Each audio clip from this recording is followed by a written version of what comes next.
আসসালামু আলাইকুম, welcome to সীমাস delicious cooking. আবারও চলে এলাম খুবই ডেলিশিয়াস একটি রেসিপি নিয়ে। আমার আজকের রেসিপি ঈদ স্পেশাল গরুর গোশের ঝাল ঝাল রেজালা। সাধারণভাবে বিয়েবাড়ির অনুষ্ঠানগুলোতে আমরা যে ধরনের রেজালা খেয়ে থাকি এটা একটু ভিন্ন ধরনের, কারণ এটাতে দই, মিষ্টি বা বাদাম কোনোটাই ব্যবহার করা হয়নি। একেবারেই গ্রামীণ পদ্ধতিতে গ্রামীণ বিয়েবাড়ির অনুষ্ঠানগুলোতে যে ধরনের ঝাল ঝাল রেজালা তৈরি করা হয় এটা ঠিক সেই ধরনের। খেতে কিন্তু এতটাই মজার যে একবার তৈরি করে খেলে বারবারই খেতে ইচ্ছা করবে। যে কোনো অনুষ্ঠানে আপনারা এটা বাসায় তৈরি করতে পারেন, দেখবেন বাসার সবাই এটা খেতে ভীষণ পছন্দ করবে। আশা করি আমার আজকের রেসিপিটা আপনাদের ভীষণ ভালো লাগবে, আর ভালো লাগলে লাইক, কমেন্ট, শেয়ার করতে ভুলবেন না। আর এই রকম মজার মজার রেসিপি দেখতে চাইলে আমার চ্যানেলটা সাবস্ক্রাইব করে পাশে থাকবেন, আর পাশে থাকা ছোট্ট বেল বাটনটি প্রেস করে রাখবেন, যাতে করে আমি নতুন কোনো ভিডিও আপলোড দিলে সেটি আপনারা সাথে সাথে দেখতে পারেন। তো প্রথমে চুলায় মিডিয়াম ফ্লেমে আমি একটি প্যান বসিয়ে দিয়েছি। প্যানটা একটু গরম হয়ে এলে এর মধ্যে দিয়ে দিলাম 1 কাপ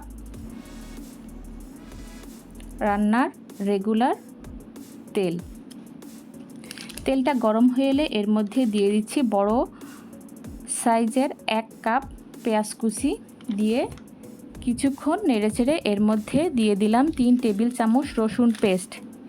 পেঁয়াজের সাথে রসুনটা কিছুক্ষণ নাড়তে হবে। এবার এর মধ্যে দিয়ে দিব 2 টেবিল চামচ জিরা পেস্ট। এগুলো দিয়ে কিছুক্ষণ নাড়তে হবে, এতে করে পেঁয়াজ, রসুন ও জিরার কাঁচা গন্ধটা থাকবে না। এবার দিয়ে দিলাম 2 টেবিল চামচ লাল মরিচের পেস্ট। ঝালটা আপনারা আপনাদের স্বাদ অনুযায়ী দেবেন।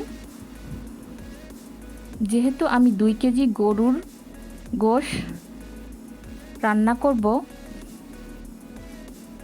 তাই ঝাল বা মশলার পরিমাণটা একটু বেশি দিয়েছি। আর গরুর গোশে একটু ঝাল ঝাল হলে খেতে কিন্তু ভীষণ ভালো লাগে।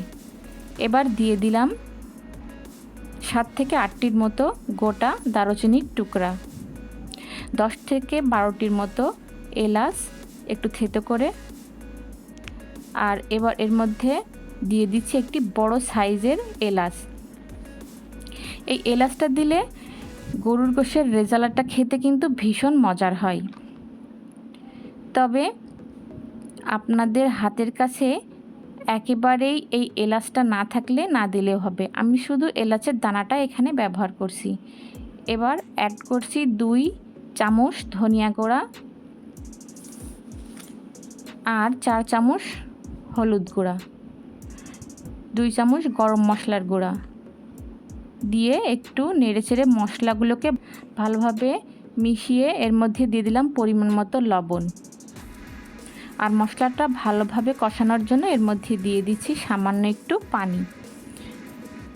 যে কোনো গোশ রান্নায় মশলাটা ভালোভাবে কষানো হলে গোশটা খেতে কিন্তু ভীষণ মজার হয়।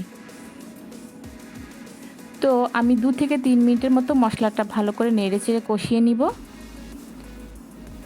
2 থেকে 3 মিনিট পর আমি এর মধ্যে অ্যাড করে দিচ্ছি আগে থেকে ধুয়ে রাখা 2 কেজি গরুর গোশ। আমি গরুর গোশের হাড়, চর্বি সব কিছুই নিয়েছি। রেজালা রান্না করতে গরুর গোশের হাড়, চর্বি সব কিছুই নিতে হয়, এতে করে গোশের সুন্দর একটা কালার আসবে এবং দেখতেও ভালো লাগবে। খুব ভালো করে মশলার সাথে মিশিয়ে নিয়ে এবার আমি ঢাকনা লাগিয়ে রাখবো এভাবেই 10 মিনিটের মতো। এবার 10 মিনিট আমি মাংসটা ঢাকনাটা এভাবে রান্না হতে দিব। এখানে আমি গোশে কোনো পানি ব্যবহার করি নাই এবং মাঝে মাঝে ঢাকনা উঠিয়ে গোশটাকে আমি নেড়ে চেড়ে দিয়েছি। এখন গোশের গায়ে যে পানিটা থাকে সেই পানিটা কিন্তু বের হয়ে এসেছে এবং অনেকটাই শুকিয়ে এসেছে। মশলার সাথে গোশটা কিন্তু ভালোভাবে মিশে গেছে। এবার এর মধ্যে আমি অ্যাড করব পরিমাণ মতো পানি, যাতে গোশটা খুব ভালো করে সিদ্ধ হয়ে যায়। পানি দিয়ে ঢাকনা লাগিয়ে আমি এভাবেই 40 থেকে 45 মিনিট রান্না হতে দিব। ঠিক 40 মিনিট পর দেখুন আমার গোশের পানিটা অনেকটাই শুকিয়ে এসেছে আর উপরের তেলটা ভেসে উঠেছে আর গোশটা পুরোপুরি সেদ্ধ হয়ে গেছে। এ পর্যায়ে চুলার জালটা আমি অফ করে দিব। এবার আমি আপনাদের একটা সার্ভিং ডিশে পরিবেশন করে দেখিয়ে দিচ্ছি আমার গরুর গোশের ঝাল ঝাল রেজালাটা কেমন হলো। খেতে কিন্তু ভীষণ মজার। অবশ্যই আপনারা এভাবে বাসায় যে কোনো অনুষ্ঠান বা অতিথি আপ্যায়নে এই ঝাল ঝাল রেজালাটা তৈরি করে দেখবেন। এটা পোলাও, সাদা ভাত বা রুটির সাথে দারুণভাবে যায়, খেতে ভীষণ মজার।